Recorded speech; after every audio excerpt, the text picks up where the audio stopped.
it's interesting. Yeah, it's a lot of absorption. Jim, tell us, about the Central Valley and what's playing out with the big box kind of out there. Everybody's aware of just how bad the housing and employment has had the effect on the Central Valley, and until that rebounds, we're going to continue to struggle. If you take a look at the slides, and this is only representative of as far south as Visalia, Fresno, up to Stockton. We didn't include Sacramento on this because Garrick referenced it if you were hearing. But basically, vacancy rate remains at an all-time high, anywhere from 11 to 14%, depending on how you move up and down that corridor. Average rental rates have gone from a high in 2008 of just shy of $20 a square foot to a low of $14.20 at the end of 2011. Net absorption, and I know 2009 right there looks absolutely horrendous, has gone more in a positive light, and it looks bad in 2011 on the graph, despite the fact that many more transactions were done.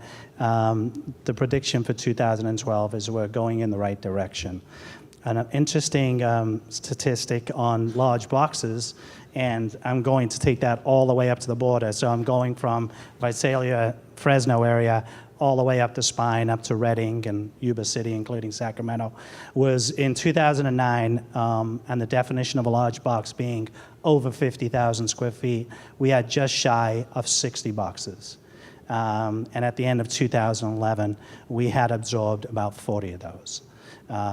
And the prediction for the first 6 months of 2012 is we're going to take about another 5 or 6 of those boxes down. But it hasn't all been joy and happiness, and not trying to bring you guys down, but a bad example was the Elk Grove Promenade, which is many of you might be familiar with, is just south of Sacramento.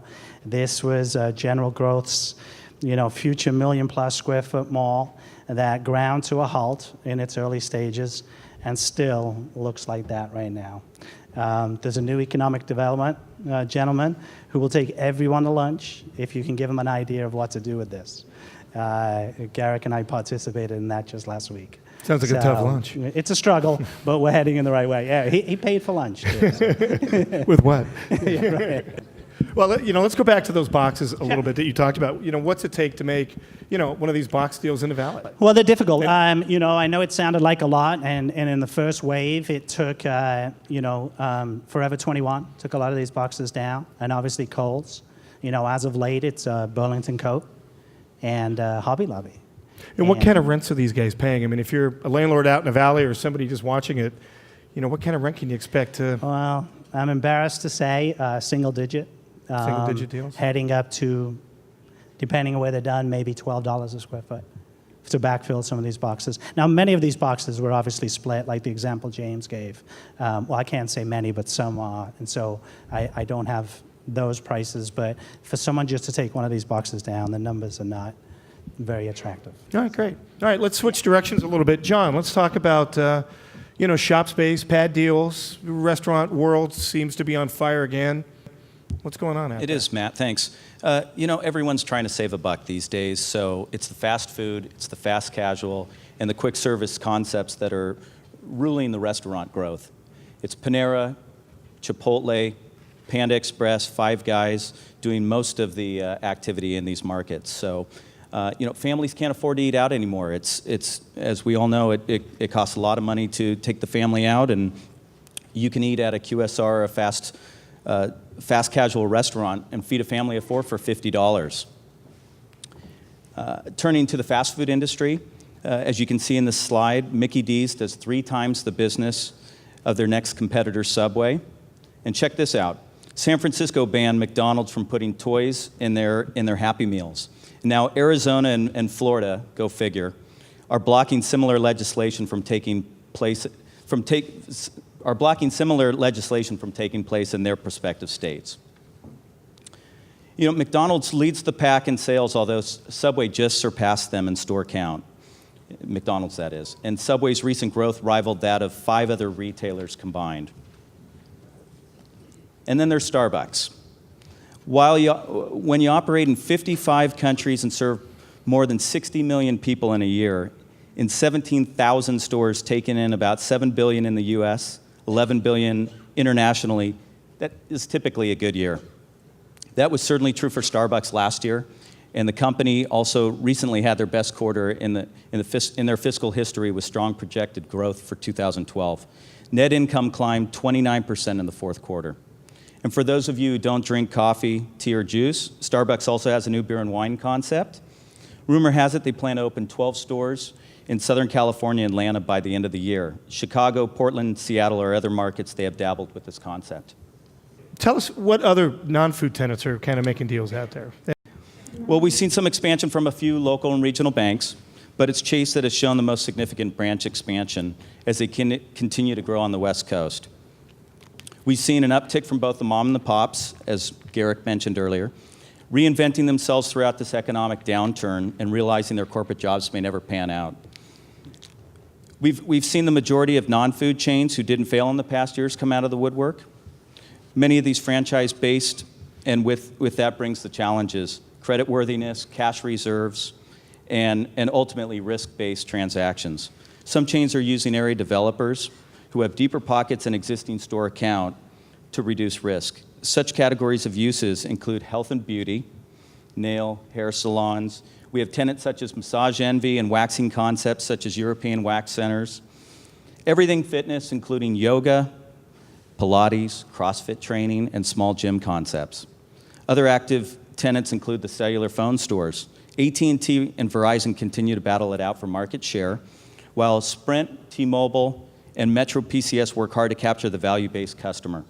It's not a wonder they continue to grow, as it now costs an average $1,800 per year for a family to afford to talk, text, and use their mobile devices, according to Consumer Reports.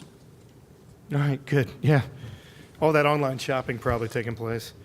All right, let's switch to ground-up projects. James, there's a lot of absorption in the big box. Sounds like rents are fairly stable. Tell us what's going on in the ground-up world. Sure. Well, contrary to what's happening across the country, the Bay Area development landscape is actually alive and well. As you can see on the slide, there are 10 centers totaling over 3.2 million square feet that are in process, entitled, and coming out of the ground. One theme that you will notice as we highlight a few today, you will notice that Target and Safeway are really the two primary anchors that are driving most of these projects. So here we go. This first project is a Regency Center development, East Washington Place in Petaluma, again by the bullseye. You can see it's Target. This project took over 7 years to entitle, and actually will be breaking ground here in the next couple weeks. But again, over 346,000 square feet of retail. This next project, Alameda Landing, a Catellis project, actually took over 10 years to entitle. And again, the theme being Target anchored. This will be breaking ground later this year, towards Q4 2012, and is, again, 285,000 feet of retail. This third project is a Stanforth project at Fallon and Highway 580, close to 380,000 feet of retail. Target is currently open. They recently signed a lease with BJ's Brewery, who will be opening later this month, and again, located right on Fallon and Highway 580. This is actually an interesting project across the freeway. This is a $162 million development by Paragon. This is an outlet center, again, right across from Fallon, that will be completed later this year and over 550,000 feet. This next project is a development by Marilyn Geyer. This project is strategically located at the intersection of San Antonio and El Camino in Mountain View. What's unique about this project is not only is it well positioned, this was a Seared anchored shopping center at the time. They are currently under construction. The shop rents are commanding over $60 per square foot. There will be residential for retail, but it's just a fantastic intersection. Whole Foods is across the street, and even on the, call it northeast corner, Sunflower Farmers Market leased the old Rasputin space. This project is a Hunter Properties development, and really is the only project of any size and scale that really came out of the ground in the last couple of years. This is Target anchored. They're open. Other notable transactions in there are the first Chick-fil-A in the Bay Area, Pasta Pomodoro, CVS, Premier Pizza, Sweet Tomatoes, Panera, Chipotle, Five Guys, and also 600,000 feet of office. This is actually the Brocade headquarters in Silicon Valley. This next project is also a 100 properties development, 300,000 feet of retail on the old IBM campus where the disk drive was invented. This will be 30 acres of retail, 5 acres of it will be dedicated to high-density residential.